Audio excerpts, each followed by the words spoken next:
Ninguna experiencia, como de la que los demonios en el infierno están sujetos, son señales seguras de gracia. Por Jonathan Edwards, 28 de septiembre de 1752. Tú crees que Dios es uno, bien haces. También los demonios creen y tiemblan. Santiago 2:19. Observa en estas palabras, primero, algo de lo que algunos dependen como evidencia de su buen estado y aceptación, como objetos del favor de Dios, a saber, una fe especulativa o creencia de las doctrinas de la religión. La gran doctrina de la existencia de un solo Dios es particularmente mencionada, probablemente porque esta era una doctrina en la que especialmente había una distinción visible y destacada entre cristianos profesos y los paganos, entre quienes los cristianos en aquellos días estaban dispersos.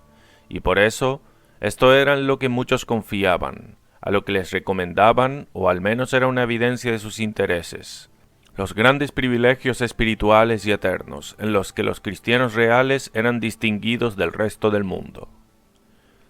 Segundo, ¿cuánto es permitido respecto de esta fe? A saber, que es un buen logro. Bien haces. Era bueno, puesto que era necesario.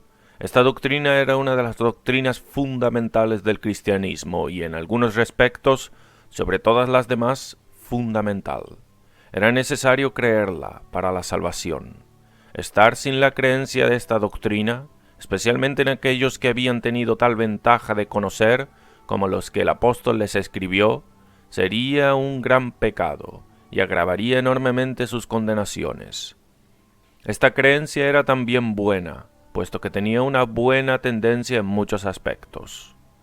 Tercero, lo que implícitamente es negado al respecto, a saber, que sea una evidencia de una persona estar en un estado de salvación.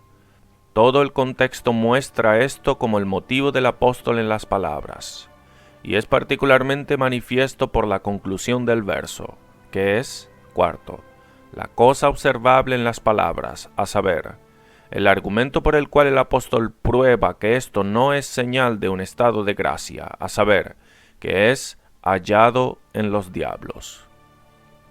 Ellos creen que hay un Dios, y que es santo, un Dios que odia el pecado, y que es un Dios de la verdad, y cumplirá sus amenazas, por las cuales ha denunciado juicios futuros, y un gran aumento de miseria sobre ellos, y que Él es un Dios todopoderoso, y capaz de ejecutar su venganza amenazada sobre ellos. Por tanto, la doctrina que infiero de las palabras como el tema de mi presente discurso es esta, a saber, nada en la mente del hombre que sea de la misma naturaleza de la experiencia de los demonios, o de la que estén sujetos, es una señal segura de gracia salvífica. Si hay algo que los demonios tienen o hallan en sí mismos, que es una evidencia de gracia salvífica del Espíritu de Dios, entonces el argumento del apóstol no es bueno, el cual es claramente este: lo que hay en los demonios o lo que hacen no es evidencia cierta de gracia. Pero los demonios creen que hay un Dios, por tanto, que creas que hay un Dios no es evidencia segura de que eres gracioso. De modo que todo el fundamento del argumento del apóstol yace en esa proposición: lo que hay en los demonios no es señal cierta de gracia. Sin embargo, mencionaré 2 o 3 razones más, o argumentos de la verdad de esta doctrina.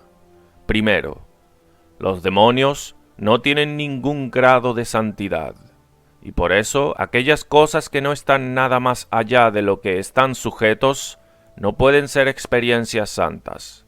El diablo una vez era santo, pero cuando cayó, perdió toda su santidad y se volvió perfectamente malo. Él es el mayor pecador y en un sentido el padre de todo pecado. Juan 8:44. Vosotros sois de vuestro padre el diablo, y los deseos de vuestro padre queréis hacer. Él ha sido homicida desde el principio, y no ha permanecido en la verdad, porque no hay verdad en él. Cuando habla mentira, de suyo habla, porque es mentiroso y padre de mentira. 1 Juan 3:8. El que practica el pecado es del diablo, porque el diablo peca desde el principio. Él es a menudo referido por medio de eminencia como el maligno. Así en Mateo 13:19, el maligno viene y arrebata lo que fue sembrado en su corazón. Verso 38, las cizañas son los hijos del maligno. 1 Juan 2:13, os escribo a vosotros, jóvenes, porque habéis vencido al maligno. Capítulo 3:12, no como Caín, que era del maligno, y mató a su hermano. Capítulo 5:18, todo aquel que ha nacido de Dios, Dios le guarda, y el maligno no le toca. Así, los demonios son llamados espíritus malignos, potestades de las tinieblas, gobernadores de las tinieblas de este mundo, y maldad misma. Efesios 6:12. Porque no tenemos lucha contra sangre y carne, sino contra principados, contra potestades, contra los gobernadores de las tinieblas de este siglo, contra huestes espirituales de maldad en las regiones celestes. Por tanto, ciertamente esas cosas de las que las mentes de los demonios están sujetas, no puede tener nada de la naturaleza de santidad verdadera en ellos. El conocimiento y entendimiento que tienen de cosas de Dios y de la religión no pueden ser de la naturaleza de la luz divina y santa, ni algún conocimiento que sea meramente del mismo tipo. Ninguna impresión hecha en sus corazones puede ser de una naturaleza espiritual. Este tipo de sentido que ellos tienen de cosas divinas, por muy grandes que sean, no puede ser un sentido santo. Tales afecciones que mueven sus corazones, por muy poderosas que sean, no pueden ser afecciones santas. Si no hay santidad en ellos como son en el diablo, no puede haber santidad en ellos como son en el hombre, a menos que algo les sea añadido más de lo que hay en el diablo. Y si algo les es añadido, entonces no son las mismas cosas, pero son algo más allá de lo que los demonios están sujetos, lo cual es contrario a la suposición, pues la proposición que estoy tratando es que aquellas cosas que son de la misma naturaleza y nada más allá de lo que los demonios están sujetos, no pueden ser experiencias santas. No es el sujeto que hace que la afección o experiencia o cualidad sea santa, sino que es la cualidad que hace al sujeto santo. Y si aquellas cualidades y experiencias de las que los demonios están sujetos no tienen nada de la naturaleza de santidad en ellos, entonces no pueden ser señales seguras de que las personas que las tienen son santos o graciosos. No hay señal segura de gracia verdadera, sino aquellas cosas que son espirituales y graciosas. Es la imagen de Dios que es su sello y marca, la estampa por la cual aquellos que son suyos son conocidos. Pero aquello que no tiene nada de la naturaleza de santidad, no tiene nada de esta imagen. Aquello que es una señal segura de gracia, o debe ser algo que tiene la naturaleza y esencia de la gracia, o fluye, o de alguna forma pertenece a su esencia. Pues aquello que distingue cosas una de la otra es la esencia, o algo que pertenece a su esencia. Y por eso, aquello que a veces es hallado totalmente sin la esencia de santidad o gracia, no puede ser una marca esencial, segura, o marca distintiva de gracia. Segundo, los demonios no solo están absolutamente sin toda santidad verdadera, sino que ni siquiera son objetos de alguna gracia común.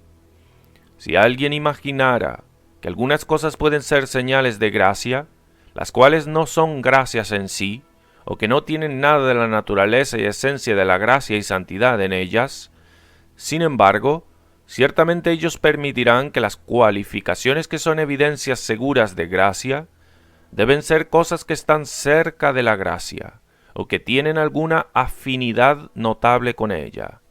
Pero los demonios no solo están totalmente destituidos de alguna santidad verdadera, sino que ellos están a la mayor distancia lejos de ella, y no tienen nada en ellos en forma alguna parecido de ella. En este mundo hay muchos que están totalmente destituidos de gracia salvífica, que sin embargo tienen gracia común. No tienen verdadera santidad, pero sin embargo tienen algo de lo que es llamado virtud moral. Y ellos son objeto de algún grado de influencias comunes del Espíritu de Dios. Es así con aquellos que en general viven bajo la luz del Evangelio, y no son entregados a una ceguera y endurecimiento judicial. Sí, los que son así de entregados, sin embargo, tienen algún grado de la gracia de restricción, mientras viven en este mundo, sin la cual la tierra no los soportaría, y en ninguna medida serían miembros tolerables de la sociedad humana. Pero cuando cualquiera es condenado o lanzado al infierno como los demonios, Dios retira totalmente su gracia de restricción y todas las influencias misericordiosas de su espíritu que sean. No tienen ni gracia salvífica, ni gracia común, ni la gracia del espíritu, ni ninguno de los dones comunes del espíritu, ni santidad verdadera, ni virtud moral de cualquier tipo. De ahí surge el aumento enorme del ejercicio de maldad en los corazones de hombres cuando son condenados. Y en esto está la principal diferencia entre los condenados en el infierno y hombres no regenerados y sin gracia en este mundo. No que los hombres malvados en este mundo tengan más santidad o virtud verdadera que los condenados, o que tengan los hombres malvados cuando dejan este mundo algún principio de maldad infundido en ellos. Pero cuando los hombres son lanzados al infierno, Dios perfectamente quita su espíritu de ellos, cuanto a todas sus influencias misericordiosas comunes, y retira enteramente de ellos todas las restricciones de su espíritu y buena providencia. Tercero, es irrazonable suponer que una persona siendo en algún respecto como el diablo, sea una señal segura de que es muy diferente y opuesto a él, y en la otra vida no tenga su parte con él. Santos verdaderos son extremadamente diferentes y contrarios al diablo, tanto relativa como realmente.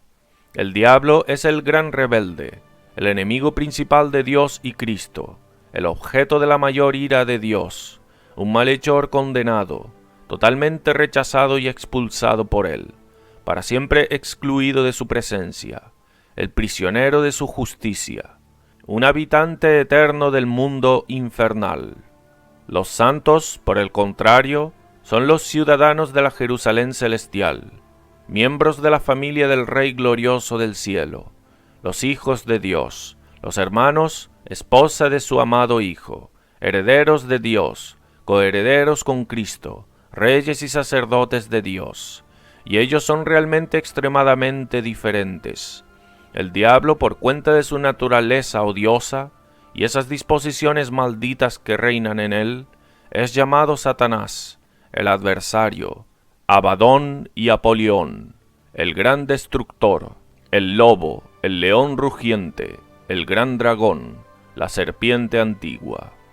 Los santos son representados como los santos de Dios, son ungidos, los excelentes de la tierra, los mansos de la tierra, corderos y palomas, los niños de Cristo, teniendo la imagen de Dios, limpios de corazón, joyas de Dios, lirios en el jardín de Cristo, plantas del paraíso, estrellas del cielo, templos del Dios vivo.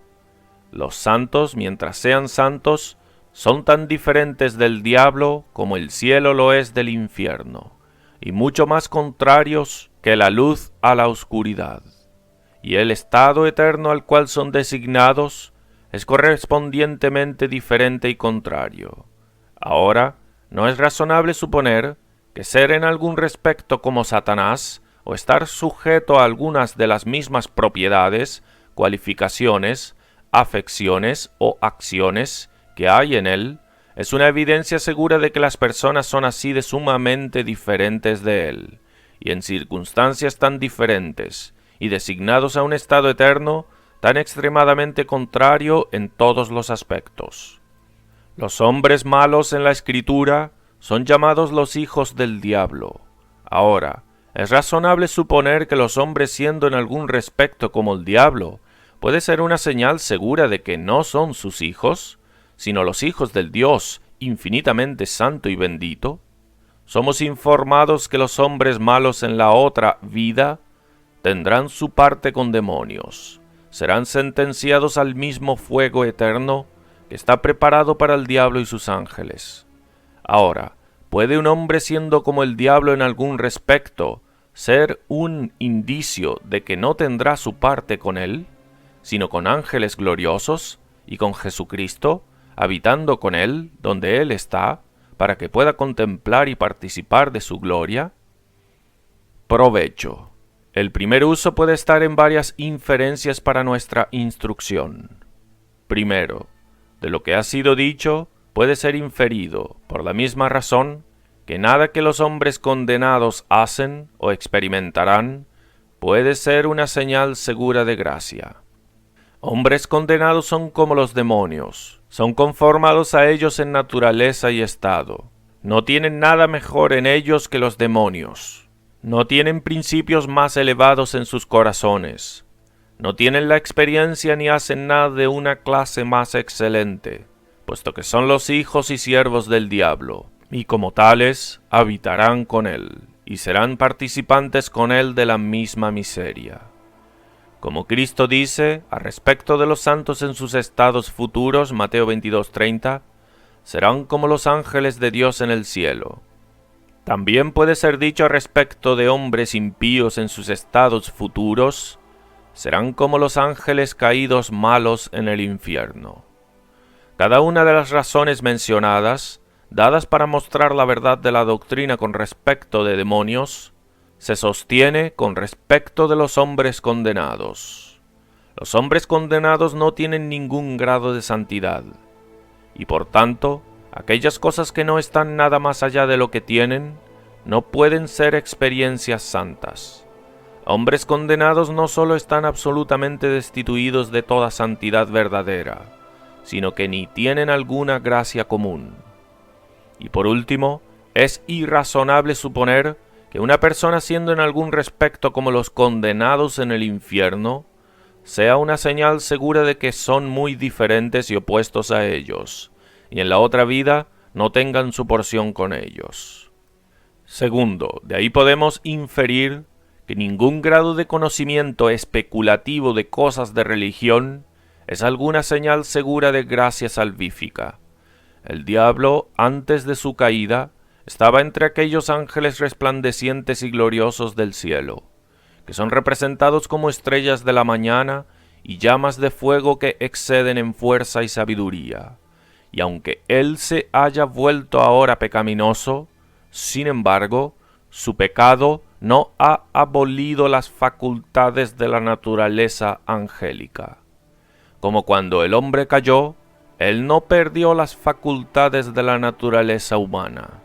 El pecado destruye principios espirituales, pero no las facultades naturales. Es verdad, el pecado, cuando en pleno dominio, evita enteramente el ejercicio de las facultades naturales en entendimiento santo y espiritual, y pone muchos impedimentos en el camino de su ejercicio apropiado en otros respectos. Pone a la facultad natural de la razón bajo grandes desventajas por muchos y fuertes prejuicios, y en hombres caídos las facultades del alma son, sin duda, en gran manera impedidas en sus ejercicios, por esa gran debilidad y desorden del órgano corpóreo al cual está estrictamente unida, y lo cual es la consecuencia del pecado. Pero parece no haber nada en la naturaleza del pecado o corrupción moral que tenga alguna tendencia a destruir la capacidad natural o incluso reducirla, propiamente hablando. Si el pecado fuera de tal naturaleza que necesariamente tiene esa tendencia y efecto, entonces puede ser esperado que los hombres malos, en un estado futuro, donde son enteramente entregados al ejercicio desenfrenado de sus corrupciones y pasiones, y el pecado es en todos los respectos llevado a su mayor perfección en ellos, reduciría en gran manera la capacidad de sus almas. No tenemos motivo para suponer esto, pero más bien lo contrario, que sus capacidades son en gran manera agrandadas, y que sus conocimientos reales es enormemente aumentado, y esto incluso con respecto al ser divino, y las cosas de religión, y los grandes asuntos de las almas inmortales de los hombres. Los ojos de los hombres malos son abiertos cuando van al otro mundo. La grandeza de las habilidades de demonios puede ser sostenida por la representación en Efesios 6:12, porque no tenemos lucha contra sangre y carne, sino contra principados, contra potestades, etc. De la misma manera también puede ser sostenido por lo que la Escritura dice de la sutilidad de Satanás. Génesis 3:1, 2 Corintios 11:3, Hechos 13:10. Y como el diablo tiene una facultad de entendimiento de larga capacidad, así es capaz de un gran conocimiento especulativo de las cosas de Dios y del mundo invisible y eterno, al igual que de otras cosas. Y debe realmente tener un gran entendimiento de estas cosas, puesto que siempre ha estado principalmente a su vista, y puesto que sus circunstancias, desde su primera existencia, ha sido tal que ha tendido principalmente a comprometerlo a atender estas cosas. Antes de su caída, él era uno de esos ángeles que continuamente contemplaban la faz del Padre en el cielo.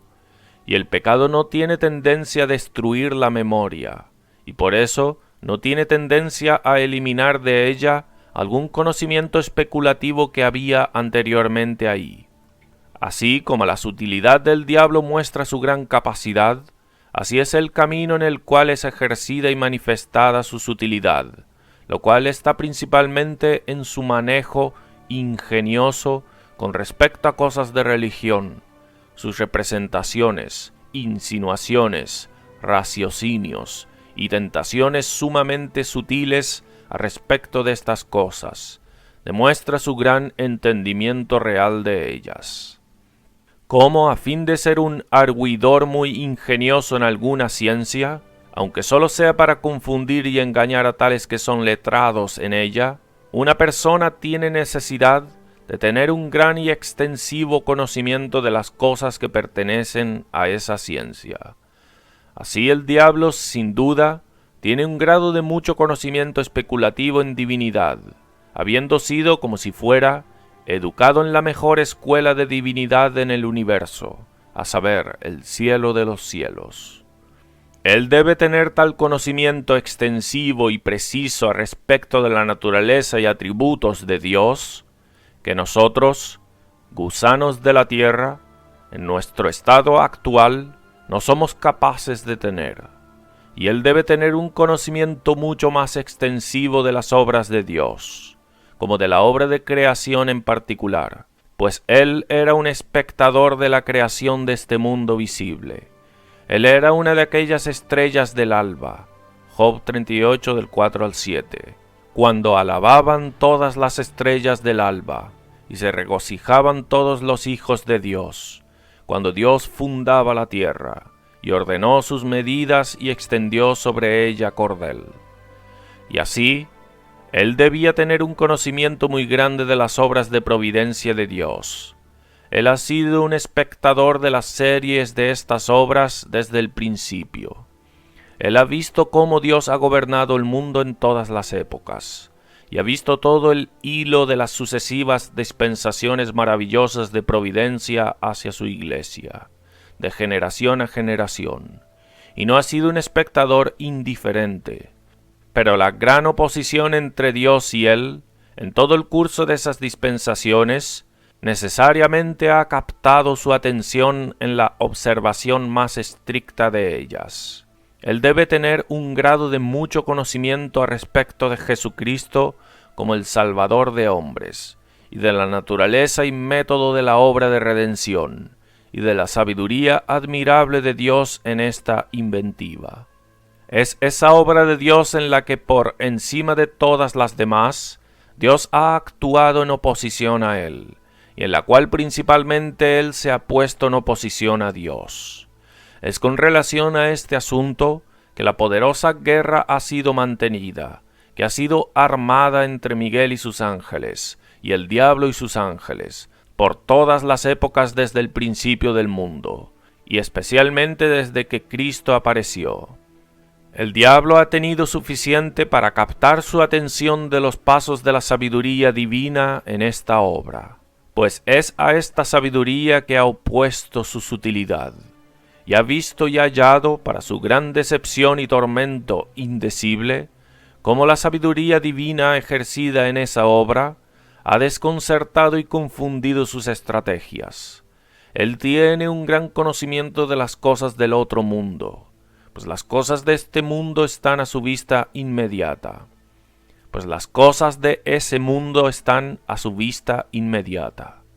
Tiene gran conocimiento del cielo, pues ha sido un habitante de ese mundo de gloria, y tiene un gran conocimiento del infierno y de la naturaleza de su miseria, pues él es el primer habitante del infierno, y por encima de todos los otros habitantes, ha experimentado sus tormentos y los ha sentido constantemente por más de 5700 años.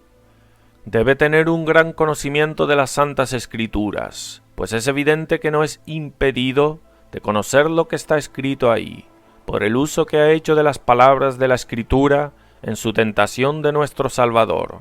Y si puede conocer, tiene mucha oportunidad de conocer, y debe tener una disposición de conocer con la mayor exactitud, para que pueda con mayor efecto pervertir y retorcer la Escritura, y evitar tal efecto de la palabra de Dios en los corazones de los hombres que tiende a derrotar su reino. Debe tener un gran conocimiento de la naturaleza de la humanidad, su capacidad, sus disposiciones y la corrupción de sus corazones, pues ha tenido una larga y gran observación y experiencia. El corazón del hombre es con lo que principalmente ha tenido que ver, en sus estrategias sutiles, fuertes esfuerzos, operaciones incesantes e infatigables y esfuerzos de sí mismo desde el principio del mundo. Y es evidente que tiene un gran conocimiento especulativo de la naturaleza de la religión experimental, por ser capaz de imitarla tan ingeniosamente, y en tal manera que se transforma en un ángel de luz. Por tanto, es manifiesto por mi texto y doctrina que ningún grado de conocimiento especulativo de la religión es señal segura de verdadera piedad.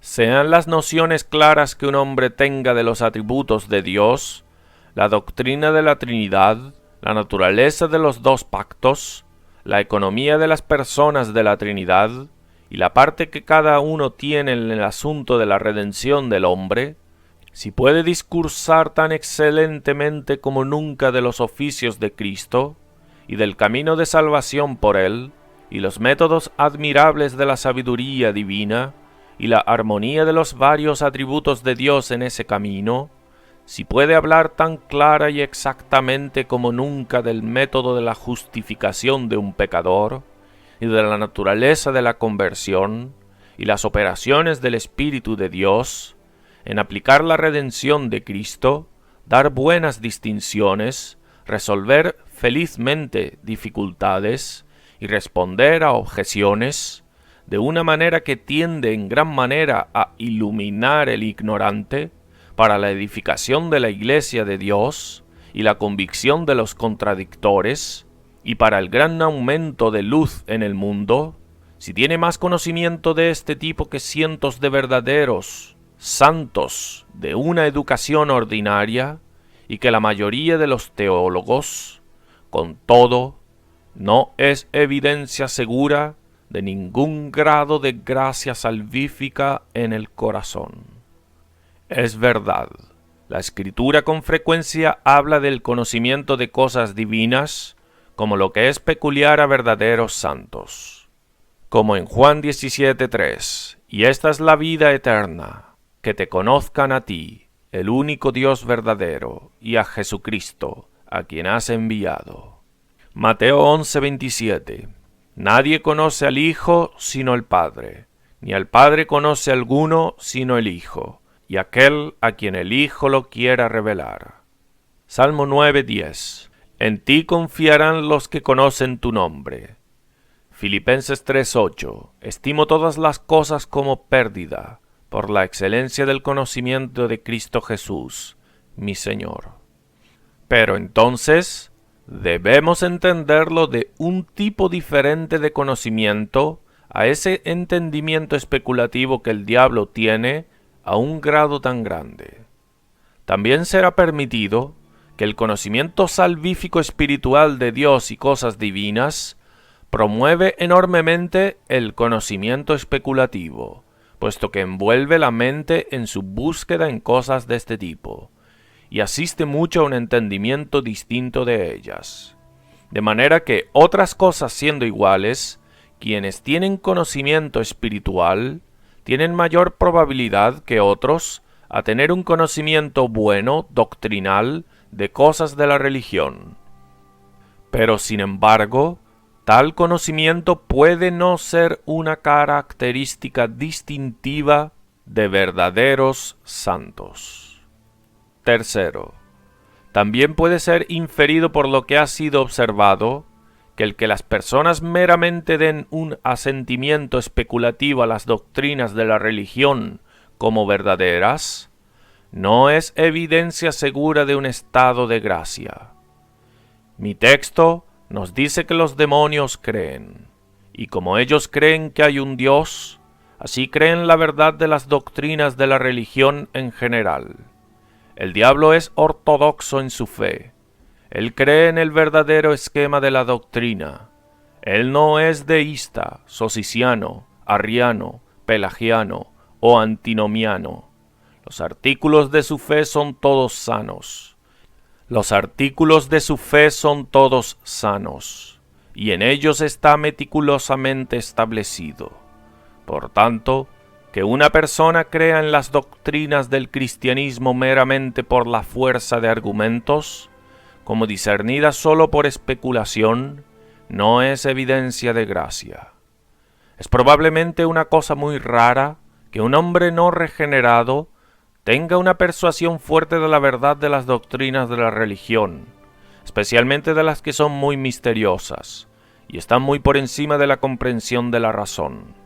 Sin embargo, si está muy confiado de la verdad del cristianismo y sus doctrinas, y es capaz de arguir muy fuertemente por la prueba de ellas, en esto en nada va más allá del diablo, que sin duda tiene un gran conocimiento de los argumentos racionales, por el cual la verdad de la religión cristiana y sus varios principios son demostrados. Y por tanto, cuando la Escritura habla de creer que Jesús es el Hijo de Dios, como evidencia segura de gracia, como en 1 de Juan 5:1 y otros lugares, debe ser entendido no de un mero asentimiento especulativo, sino de otro tipo y manera de creer, que es llamado la fe de los elegidos de Dios. Tito 1:1. Hay una convicción espiritual de la verdad, que es un creer con todo el corazón, peculiar a los santos verdaderos, de lo cual hablaré más particularmente. Cuarto, puede ser inferido por la doctrina que ha sido insistida, que no es señal segura de personas ser convertidas salvíficamente, que han estado sujetas a angustias y terrores mentales muy grandes, por comprensiones de la ira de Dios y temores de la condenación. Que los demonios son los sujetos de grandes terrores, por comprensiones de la ira de Dios y temores de sus efectos futuros, es implicado en mi texto, que habla no sólo de que creen, sino de que tiemblan. No debe ser un grado pequeño de terror que haría a aquellos principados y potestades, esos seres poderosos, orgullosos y robustos, temblar. Hay muchos terrores a los que algunas personas que están preocupadas por su salvación están sujetas. que no provienen por algún despertamiento apropiado de conciencia o comprensiones de la verdad, sino por melancolía o impresiones espantosas en sus imaginaciones, o alguna comprensión sin fundamento y los engaños y sugerencias falsas de Satanás. Pero si han tenido terrores tan grandes y por largo tiempo como nunca por despertamientos reales y convicciones de la verdad y de ver las cosas como son, no es más que lo que hay en los demonios, y habrá en todos los hombres malvados en el otro mundo. Por más estúpidos e insensatos que sean la mayoría de los hombres impíos ahora, todos serán eficazmente despertados al final. No habrá tal cosa como dormitar en el infierno. Hay muchos que no consiguen ser despertados por las advertencias más solemnes y amenazas terribles de la palabra de Dios, los discursos más alarmantes desde el púlpito, y las providencias más despertadoras y terribles. Pero todos serán completamente despertados por el sonido de la última trompeta y la aparición de Cristo para juzgar. Todos los tipos entonces serán llenos de los terrores más asombrosos, por las comprensiones de la verdad, y ver las cosas como son, cuando los reyes de la tierra, y los grandes, y los ricos, y los capitanes, y los poderosos, tales que eran los más altivos y valientes, más preparados para tratar las cosas de la religión con desprecio, se esconderán en las guaridas y en las rocas de las montañas, y dirán a las montañas y rocas, caigan sobre nosotros, y escóndannos de la faz de aquel que se sienta en el trono, y de la ira del Cordero, pues el gran día de su ira ha llegado, y ¿quién podrá sostenerse en pie? Apocalipsis 6, del 15 al 17. Por tanto, si las personas han sido primeramente despertadas, y después han tenido confort y alegría, no es señal segura de que sus confortes son de la mano derecha, porque fueran precedidos por terrores muy grandes. Quinto, puede ser adicionalmente inferido por la doctrina que ninguna obra de la ley en los corazones de los hombres, en convicción de culpa y justo merecimiento del castigo, es un argumento seguro de que una persona ha sido convertida salvíficamente. No solo ningún despertamiento y terrores son evidencia segura de esto, sino ninguna mera obra real que sea, aunque sea llevada hasta el máximo grado.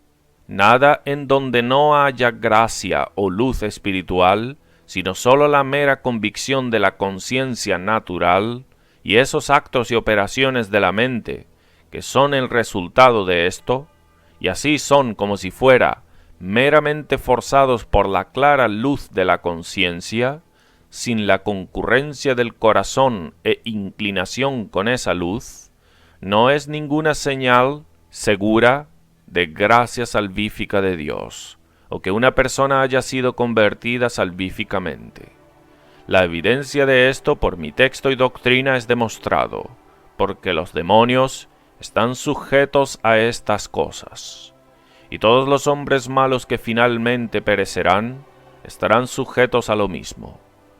La conciencia natural no es extinguida en los condenados en el infierno, sino de lo contrario, permanece ahí en su mayor fuerza, y es llevada al ejercicio más perfecto, más plenamente a hacer su oficio apropiado como vicegerente de Dios en el alma, para condenar a esos rebeldes contra el Rey del cielo y la tierra, y manifestar la ira y venganza justa de Dios, y por ese medio atormentarlos, y ser como un gusano que nunca muere dentro de ellos. Hombres miserables hallan medios en este mundo para cegar los ojos y callar la boca de este vicegerente de un pecado vengador de Dios. Pero no serán capaces de hacerlo siempre.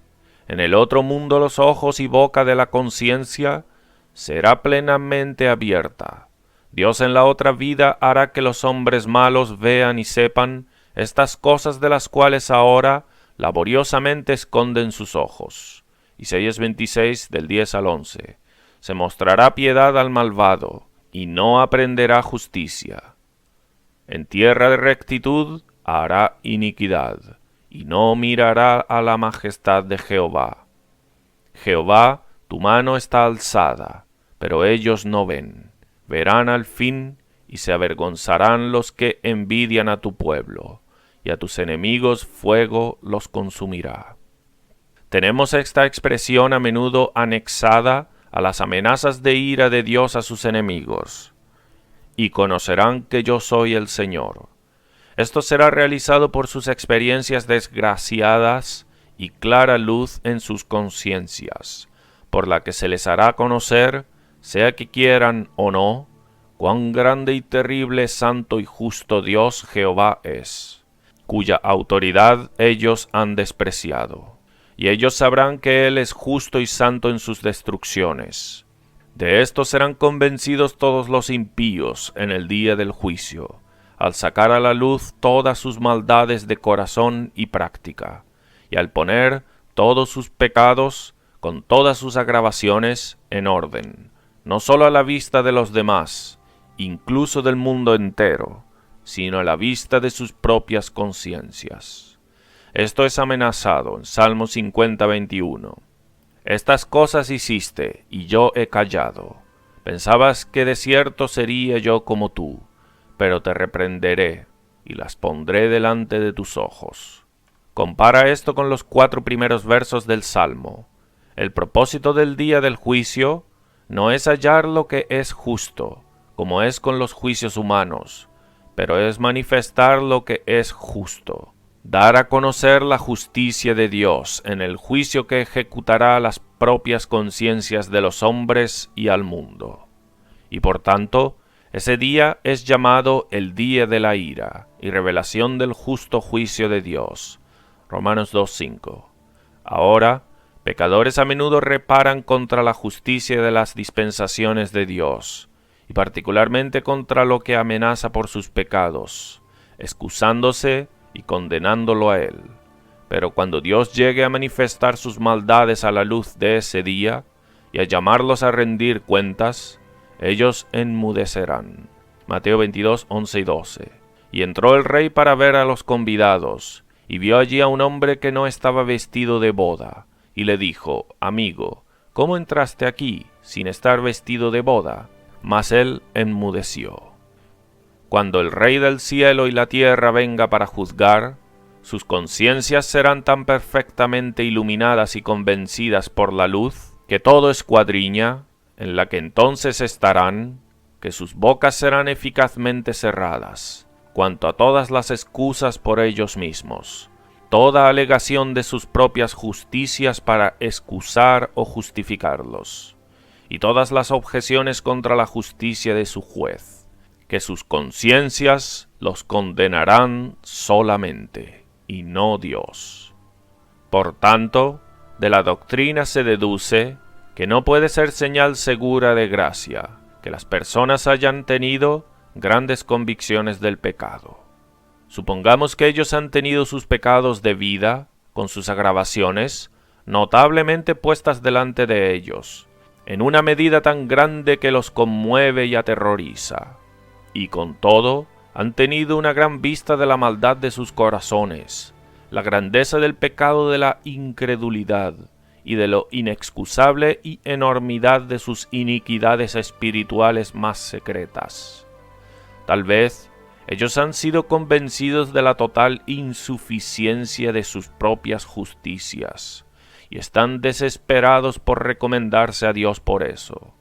Han sido convencidos de que no tienen ninguna excusa delante de Dios, y merecen la condenación, y que Dios sería justo en ejecutar el castigo amenazado sobre ellos, aunque sea tan terrible.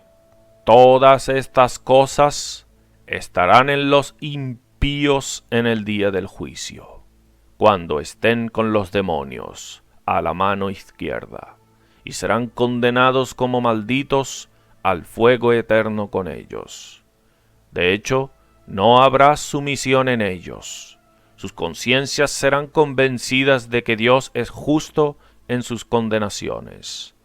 Pero, sin embargo, sus voluntades no se inclinarán a la justicia de Dios. No habrá consentimiento mental en ese atributo divino. No habrá rendición del alma a la soberanía de Dios, sino el mayor grado de enemistad y oposición. Una verdadera sumisión del corazón y voluntad a la justicia y soberanía de Dios es, por tanto, permitido ser algo peculiar a verdaderos convertidos, siendo algo de lo que los demonios y almas condenadas están y siempre estarán lejos, y a lo cual una mera obra de la ley y convicciones de conciencia, por muy grandes y claras, nunca traerá a los hombres. Cuando pecadores son los sujetos a grandes convicciones de conciencia y una obra notable de la ley, está sólo gestionando el asunto del día del juicio en la conciencia de antemano. Dios se sienta entronizado en la conciencia, como en el último día se sentará entronizado en las nubes del cielo. El pecador está citado como si fuera al estrado de Dios. Y Dios aparece en su grandeza terrible como un Dios justo y santo, que odia el pecado y se venga del pecado, como lo hará en ese momento. Las iniquidades del pecador son sacadas a la luz. Sus pecados son puestos en orden ante él. Las cosas escondidas de la oscuridad y los consejos del corazón serán puestos de manifiesto, como será entonces. Muchos testigos, como si fuera, se levantan contra el pecador bajo convicciones de conciencia, como harán contra el malvado en el día del juicio. Y los libros serán abiertos, particularmente el libro de la ley estricta y santa de Dios, está abierto en la conciencia, y sus reglas aplicadas para la condenación del pecador, que es el libro que será abierto en el día del juicio, como la gran regla a todos los hombres malvados que han vivido bajo ella. Y la sentencia de la ley es pronunciada contra el pecador, y la justicia de la sentencia puesta de manifiesto, como será en el día del juicio. La convicción de un pecador en el día del juicio será una obra de la ley, al igual que la convicción de la conciencia en este mundo. Y la obra de la ley, si la obra es meramente legal, nunca es llevada más lejos en las conciencias de pecadores ahora que lo que será en aquel día, cuando su obra será perfecta en cerrar completamente la boca del pecador. Romanos 3:19. Pero sabemos que todo lo que la ley dice, lo dice a los que están bajo la ley, para que toda boca se cierre y todo el mundo quede bajo el juicio de Dios. Toda boca será cerrada por la ley, o ahora o después, y todo el mundo se volverá sensiblemente culpable ante Dios, culpable de muerte, mereciendo la condenación. Y por eso, si pecadores han sido los sujetos de una gran obra de la ley, y así se han vuelto culpables, y sus bocas se han cerrado, no es señal segura de que alguna vez hayan sido convertidos. De hecho, la falta de un sentido completo de culpa y merecimiento del castigo y convicción de la justicia de Dios en amenazar condenación es una señal de que una persona nunca fue convertida y verdaderamente llevada con todo el alma a abrazar a Cristo como Salvador de este castigo, pues es fácilmente demostrable de que no hay tal cosa como el aceptar tan entera y cordialmente una oferta de un Salvador de un castigo que no creemos que merecemos. Pero tener tal convicción no es señal segura de que las personas tengan fe verdadera o hayan recibido verdaderamente a Cristo como su Salvador. Y si las personas tienen grandes confortes, alegría y confianza de repente en sus mentes, después de grandes convicciones, no es una evidencia infalible de que sus confortes sean edificados sobre un buen fundamento.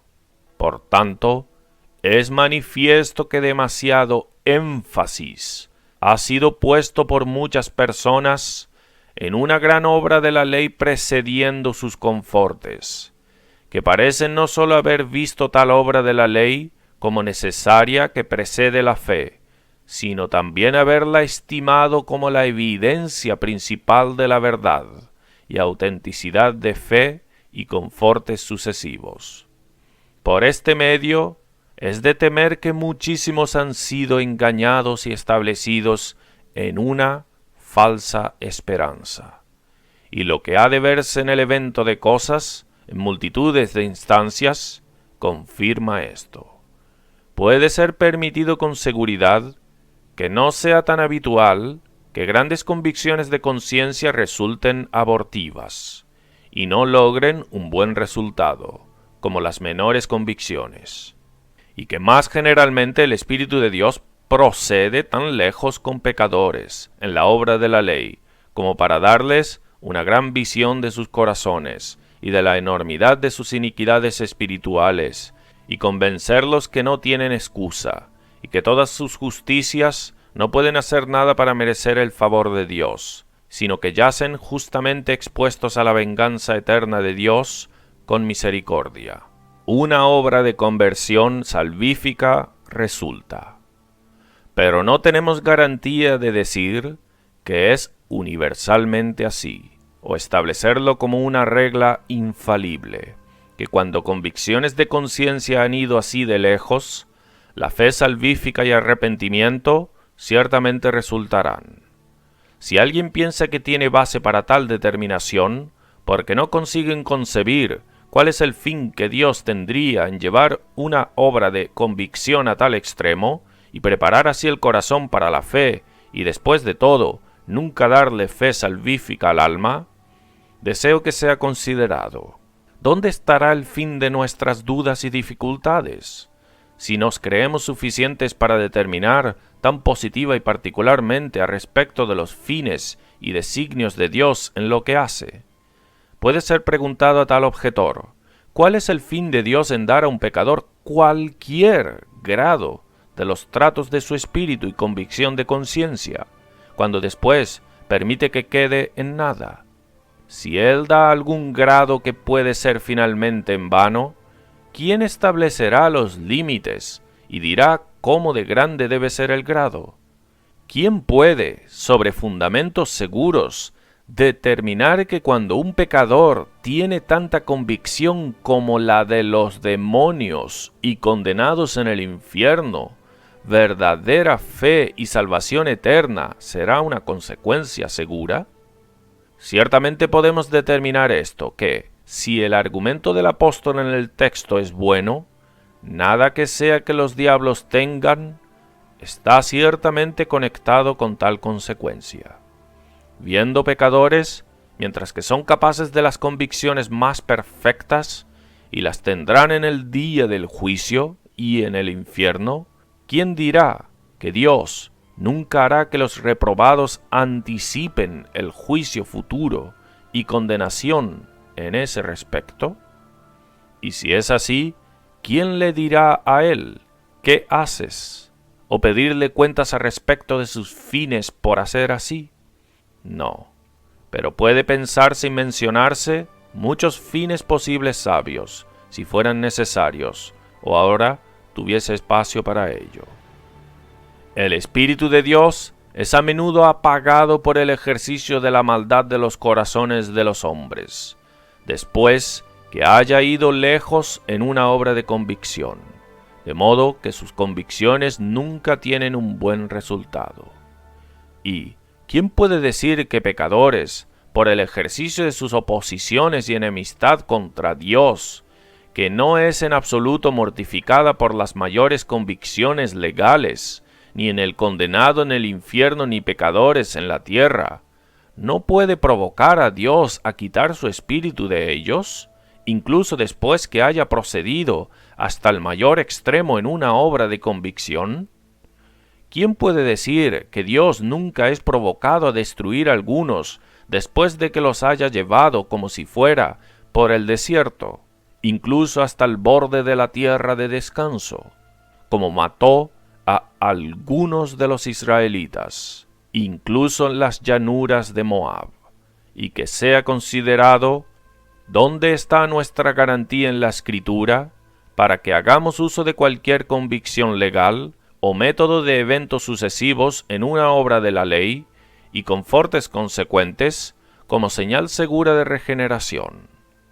La Escritura es abundante en mencionar expresamente evidencias de gracia y de un estado de favor con Dios, como características de verdaderos santos. Pero, ¿dónde encontramos tales cosas como estas entre esas evidencias? ¿O dónde encontramos alguna otra señal insistida, aparte de la gracia misma, su naturaleza, ejercicios y frutos? Estas eran las evidencias de las que Job dependía. Eran las cosas en las que el salmista en todas partes insistía como evidencias de su sinceridad, y particularmente en el Salmo 119, desde el principio hasta el final. Estas eran las señales en las que Ezequías confiaba en su enfermedad. Estas eran las características dadas de aquellos que son verdaderamente felices por nuestro Salvador, en el comienzo de su sermón en el monte.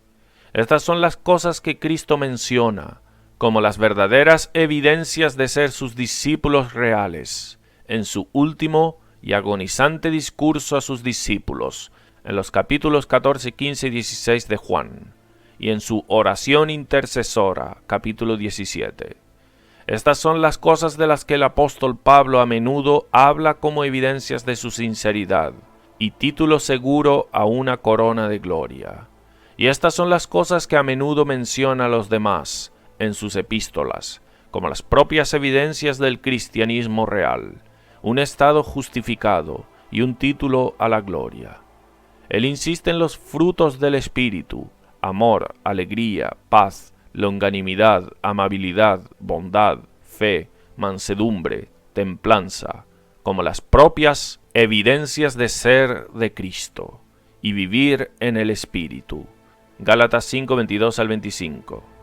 Es esa caridad o amor divino que es puro, pacífico, amable, condescendiente, lleno de misericordia, etc., en lo que insiste como la evidencia más esencial de verdadera piedad, sin la cual todas las demás cosas no son nada. Tales son las señales en las que el apóstol Santiago insiste, como la propia evidencia de un verdadero hombre sabio y bueno. Santiago 3, 17. Pero la sabiduría que es de lo alto es primeramente pura, después pacífica, amable, benigna, llena de misericordia y de buenos frutos, sin incertidumbre ni hipocresía. Y tales son las señales del verdadero cristianismo, en las que el apóstol Juan insiste por todas sus epístolas. Y nosotros en cualquier parte en la Biblia, desde el principio hasta el final, nunca tenemos cualquier otra señal de piedad dada. Si las personas tienen tales cosas como estas aparentemente en ellas, debe ser determinado que ellos son verdaderamente convertidos, sin saberse primero qué método el Espíritu de Dios tomó para introducir estas cosas en el alma, que con frecuencia es totalmente imposible de rastrear. Todas las obras de Dios son en algunos respectos insondables, pero la Escritura con frecuencia representa las obras del Espíritu de Dios, como particularmente en Isaías 40:13. ¿Quién enseñó al Espíritu de Jehová, o le aconsejó enseñándole? Eclesiastés 11:5. ¿Como tú no sabes cuál es el camino del viento, o cómo crecen los huesos en el vientre de la mujer encinta? Así ignoras la obra de Dios, el cual hace todas las cosas. Juan 3:8. El viento sopla de donde quiere, y oyes su sonido, mas ni sabes de dónde viene, ni a dónde va. Así es todo aquel que es nacido del Espíritu. Sexto, se deduce por el texto y doctrina que no es una señal segura de gracia que las personas tengan deseos y anhelos fervorosos por la salvación. Los demonios, sin duda, Anhelan por liberación de la miseria que sufren y por la mayor miseria que esperan. Si tiemblan por miedo de ella, necesariamente deben desear fervorosamente ser libertados de ella. Hombres malvados son en la Escritura representados como anhelando los privilegios de los justos, cuando la puerta se cierre y sean dejados fuera entre ellos. Ellos vienen a la puerta y claman: Señor, Señor, ábrenos a nosotros. Por tanto, no debemos ver todos los deseos que son muy fervorosos y vehementes como evidencias seguras de un corazón pío. Hay deseos fervorosos de una naturaleza religiosa que los santos tienen, que son los propios suspiros de una nueva naturaleza y cualidades distintivas de verdaderos santos. Pero también hay anhelos que hombres no regenerados pueden tener, que con frecuencia son confundidos por marcas de piedad.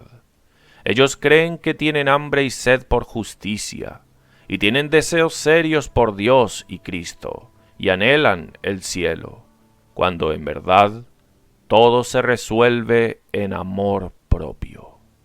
Y así es un anhelo que no surge de ningún principio más elevado que los deseos serios de demonios. Sexto, puede ser inferido por lo que ha sido observado que las personas que no tienen gracia pueden tener una gran comprensión de una gloria externa en cosas celestiales y divinas, y de lo que sea que es externo perteneciente a la religión.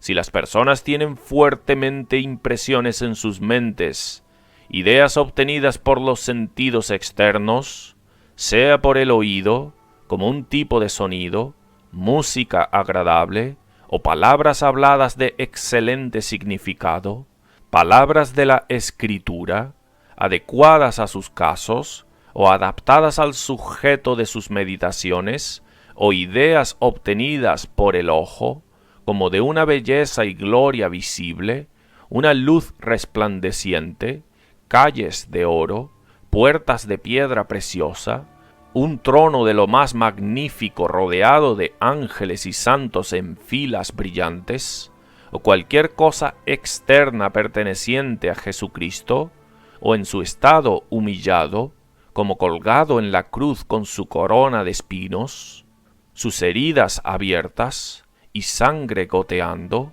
o en su estado glorificado, con majestad terrible, o belleza deslumbrante y dulzura en su semblante, su rostro resplandeciendo por encima del resplandor del sol, y cosas semejantes. Estas cosas no son señales seguras de gracia. Multitudes que ahora están en el infierno tendrán ideas de la gloria externa que pertenece a cosas celestes, mucho más de la que cualquiera tiene en este mundo. Verán toda esa gloria y belleza externa, en la cual Cristo aparecerá en el día del juicio, cuando el sol se convierta en tinieblas ante él, que sin duda será 10,000 veces mayor que de lo que jamás fue impresionado en la imaginación o de santos o pecadores en este estado actual, o jamás fue concebido por algún hombre mortal. Octavo, puede ser inferido por la doctrina que las personas que no tienen gracia pueden tener un sentido muy grande y conmovedor de muchas cosas divinas en sus corazones. El diablo no solo tiene gran conocimiento especulativo, sino que tiene un sentido de muchas cosas divinas, que profundamente le conmueven, y es muy impresionado en su corazón. Como primero, los demonios y almas condenadas tienen un gran sentido de la vasta importancia de las cosas de otro mundo. Ellos están en el mundo invisible, y ellos ven y conocen cuán grandes son las cosas de ese mundo. Sus experiencias les enseñan de la manera más conmovedora. Tienen un gran sentido del valor de la salvación, y del valor de las almas inmortales, y de la vasta importancia de esas cosas que respectan al bienestar eterno de los hombres. La parábola en la parte posterior del capítulo 16 de Lucas enseña esto. representando el hombre rico en el infierno, suplicando que Lázaro pudiese ser enviado a sus 5 hermanos a testificarles, no sea que vengan a ese lugar de tormento. Los que soportan los tormentos del infierno, sin duda tienen un sentido más vivo y conmovedor de la inmensidad de una eternidad interminable, y de lo comparativamente momentáneo que es esta vida, y de la vanidad de las preocupaciones y gozos del tiempo. Están convencidos eficazmente de que todas las cosas de este mundo, incluso las que parecen mayores y más importantes a los habitantes de la tierra, son pequeñeces despreciables en comparación con las cosas del mundo eterno. Tienen un gran sentido de la preciosidad del tiempo y de los medios de gracia y del valor inestimable de los privilegios que gozan quienes viven bajo el Evangelio. Están completamente conscientes de la locura de aquellos que siguen en pecado, que desatienden sus oportunidades, toman a la ligera los consejos y advertencias de Dios, y lamentan amargamente sus extremas locuras en sus propios pecados, por los cuales han acarreado sobre sí tan grande e irremediable miseria. Cuando pecadores, por experiencia lamentable, conocen el resultado terrible de sus caminos malos, ellos se lamentarán al final diciendo: «¿Cómo he odiado la instrucción, y mi corazón despreciaba la reprobación, y no he obedecido la voz de mis maestros, ni inclinaba mi oído a los que me instruían». Proverbios 4, 11 al 13. Por tanto, aunque la verdadera piedad venga acompañada de un gran sentido de la importancia de cosas divinas, y sea raro que los hombres que no tienen gracia mantengan tal sentido en alguna manera estable y perseverante, sin embargo, es manifiesto que esas cosas no son evidencias seguras de gracia. Hombres no regenerados pueden tener un sentido de la importancia de la eternidad y de la vanidad del tiempo, del valor de almas inmortales, de la preciosidad del tiempo y los medios de gracia, y de la locura del camino de pecado permitido. Pueden tener tal sentido de esas cosas que pueden profundamente conmoverlos, y hacer que se lamenten por sus propios pecados, y estar muy preocupados por otros. Aunque sea verdad que ellos no tengan estas cosas, de la misma manera, y en todos los respectos, por los mismos principios y vistas que los hombres piadosos tienen. Segundo, los demonios y condenados tienen un sentido fuerte y muy conmovedor de la grandeza terrible y majestad de Dios. Es en gran manera puesto de manifiesto en la ejecución de la venganza divina en sus enemigos. Romanos 9:22. Y que, si Dios, queriendo mostrar su ira y hacer notorio su poder, soportó con mucha paciencia los vasos de ira preparados para destrucción, los demonios tiemblan delante de este gran y terrible Dios, y bajo un fuerte sentido de su majestad terrible, les es en gran manera manifestado a ellos y a almas condenadas ahora, pero será manifestado en un mayor grado en aquel día, cuando el Señor Jesús sea revelado desde el cielo en llama de fuego, para vengarse de ellos.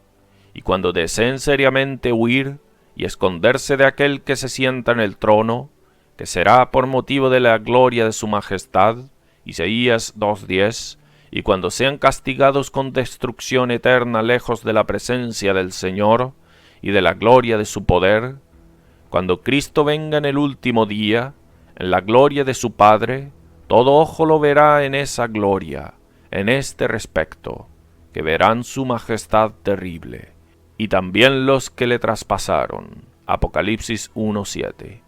Ambos, demonios y hombres malvados, que lo atormentaron e insultaron cuando apareció en bajeza e ignominia, entonces lo verán en la gloria de su Padre. Es evidente, por tanto, que un sentido de la majestad terrible de Dios no es una evidencia segura de gracia salvífica, pues vemos que los hombres malos y demonios son capaces de eso. Sí, muchos hombres malos en este mundo realmente lo han tenido. Esta es una manifestación que Dios hizo de sí a la vista de aquella congregación malvada en el monte Sinai, que ellos vieron, y con la cual fueron profundamente conmovidos, de manera que todo el pueblo en el campo temblaba. Tercero, demonios y hombres condenados tienen un tipo de convicción y sentido de todos los atributos de Dios, tanto naturales como morales, que es fuerte y muy conmovedor. Los demonios conocen el gran poder de Dios. Ellos vieron una gran manifestación de eso cuando vieron a Dios poner los fundamentos de la tierra, etc., y se conmovieron mucho con eso. Ellos han visto otras innumerables demostraciones grandes de su poder, como en el diluvio universal, la destrucción de Sodoma, las maravillas en Egipto, en el Mar Rojo y en el desierto, haciendo que el sol se pare en el tiempo de Josué, y muchas otras, y tuvieron una manifestación muy conmovedora del gran poder de Dios sobre sí mismos, al lanzar a todas sus huestes del cielo al infierno. Y tienen una experiencia conmovedora continua de eso, en Dios reservarlos en fuertes cadenas de tinieblas, y en los fuertes dolores que sienten. En la otra vida tendrán una experiencia mucho más conmovedora de eso, cuando sean castigados por la gloria del poder de Dios, con esa destrucción poderosa, en expectación de la cual ahora tiemblan. Así, los demonios tienen un gran conocimiento de la sabiduría de Dios. Ellos han tenido indeciblemente más oportunidad y ocasión para observarla en la obra de creación, y también en las obras de providencia, que cualquier hombre mortal haya tenido jamás, y han sido los sujetos de innumerables manifestaciones conmovedoras de eso, al Dios decepcionarlos y confundirlos en sus estrategias más sutiles, en una manera muy admirable y asombrosa.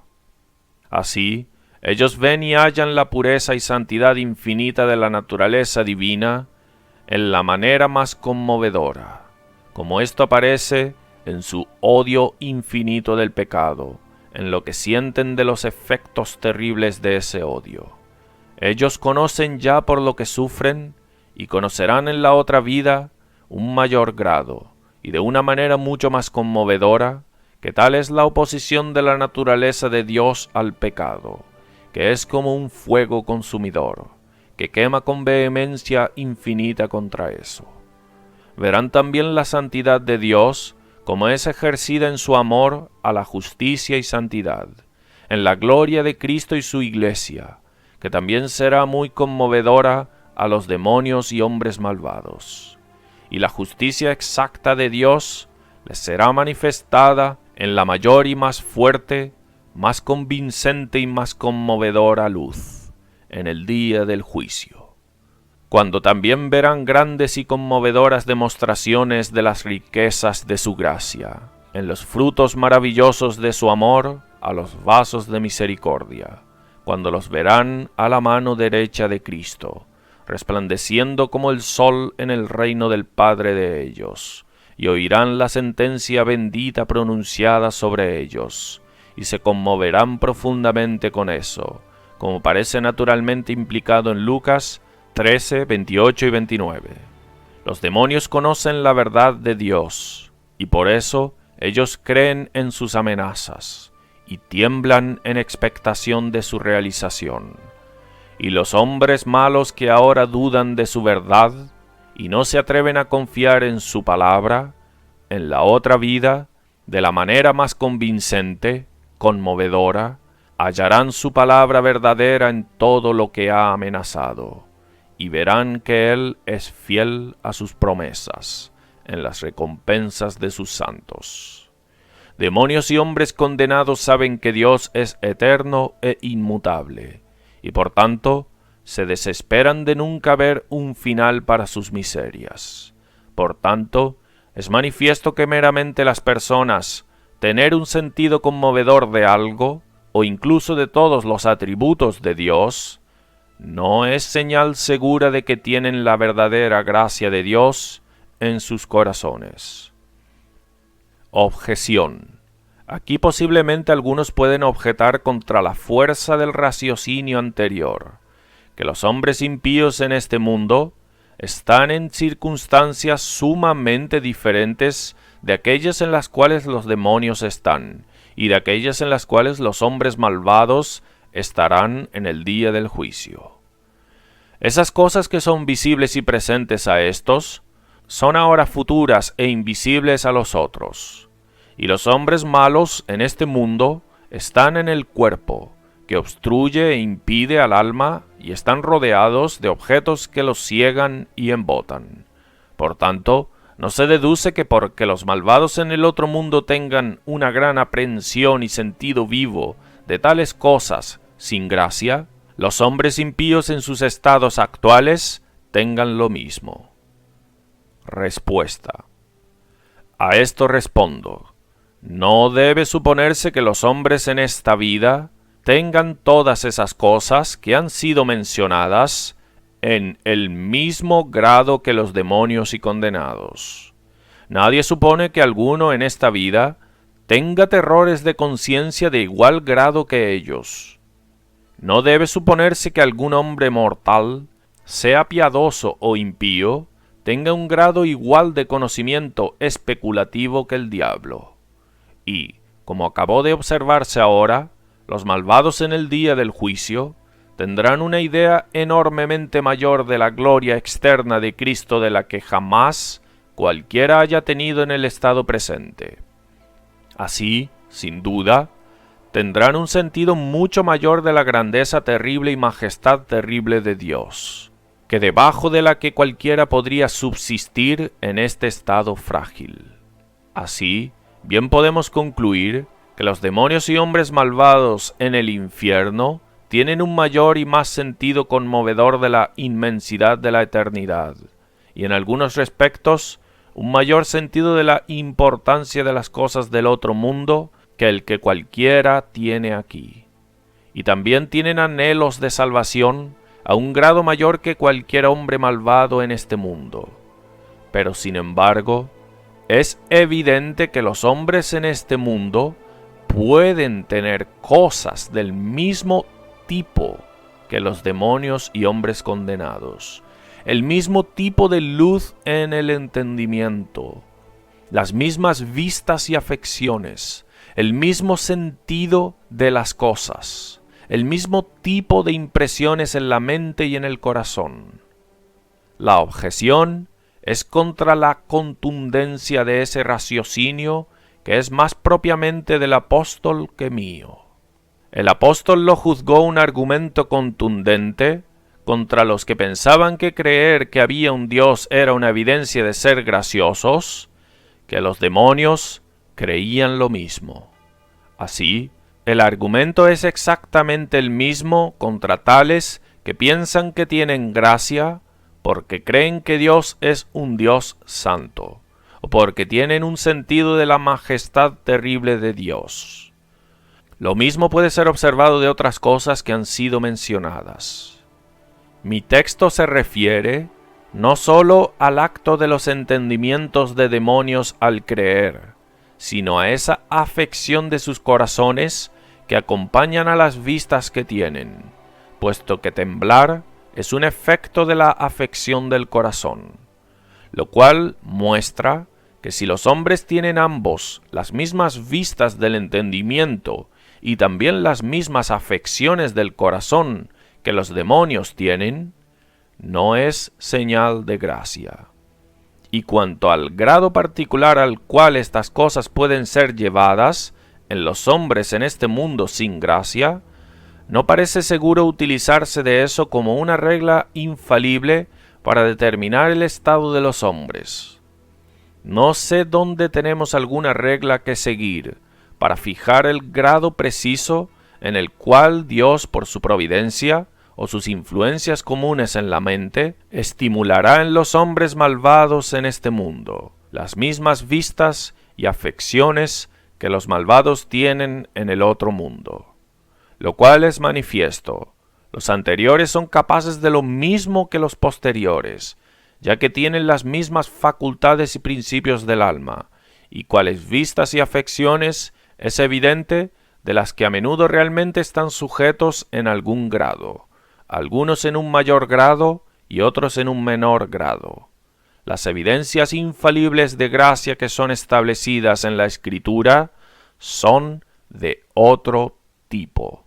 Son todas de una naturaleza santa y espiritual, y por tanto, cosas de ese tipo que un corazón que es completamente carnal y corrupto no puede recibir o experimentar. 1 Corintios 2:14.